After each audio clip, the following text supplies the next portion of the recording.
we've got new books we're reading now. After Wednesday in our homeschool class, Forrest and I were working on his language arts, and there was some, one of the sentences he was supposed to check for capitalization and punctuation and all that good stuff was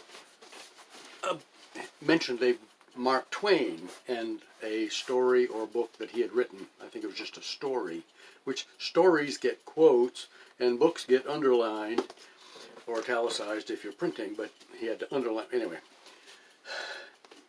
very serious punctuation stuff. Anyway, he didn't know who Mark Twain was, so it's like, oh, okay, so I have the complete and unabridged, I don't know what edition this is, but it's a big book of Tom Sawyer, The Adventures of Tom Sawyer. So Thursday morning, we started reading. We read the first chapter of Tom Sawyer. So we're going to be reading Mark Twain with our grandchildren on Wednesdays and Thursday mornings. I think there's 32 chapters or something in there. We can do a chapter a day, so it's going to take us a while, 2 days a week, to do that. But anyway, well, of course, Mark Twain was alive during the Civil War time, and there's some language in there which is not acceptable in today's society, and that is something we want to explore. I want to explore with our grandchildren, and how language has changed. And yes, there's some words in there you shouldn't use now, but they were common in my lifetime, your lifetime probably. Anyway, so that got me thinking about other books that I'm reading in the Bible, not every day, but I've been going through the book of Job, which I find very interesting. I realized that somewhere around chapter 40 or so, Elihu comes in and speaks, and it's like Elihu knows God. Elihu is speaking truth here. And Elihu is not one of the three friends that show up earlier in the book. It's like, who is this Elihu character?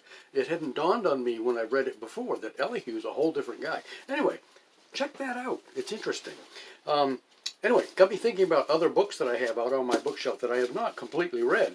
And one of them is The Maine Woods by Henry David Thoreau.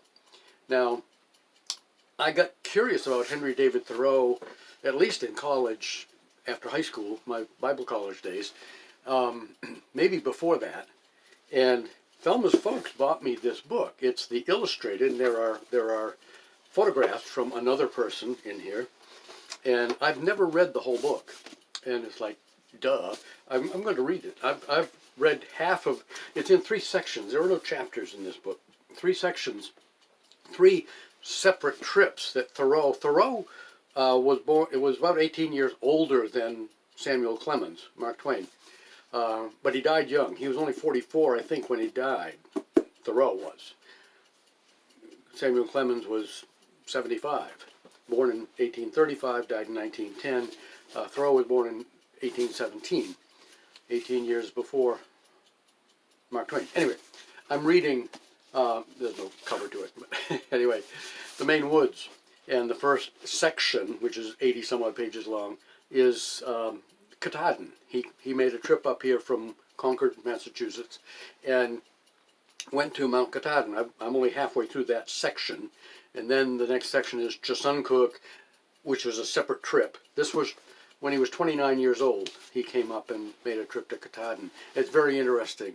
The language, again, is very interesting, and the people that he meets and works with and guide him on his trip. He and one of his relatives that was in the lumber business or interested in lumber land purchases and such came up with him, or they met up here, I don't know what, and made the trip to Katahdin together. I don't think so far I haven't heard the name of his relative, but there were he and his relative and then a couple of other men, and then these other 2 men that went on a bateau, which is a big flat-bottom boat that for river travel, and went up the Penobscot from Bangor. Yeah, very interesting. If you've never read The Maine Woods, it's like I said, it's 3 sections. Chesuncook's the second section, and then there's another big third section. Have a good evening.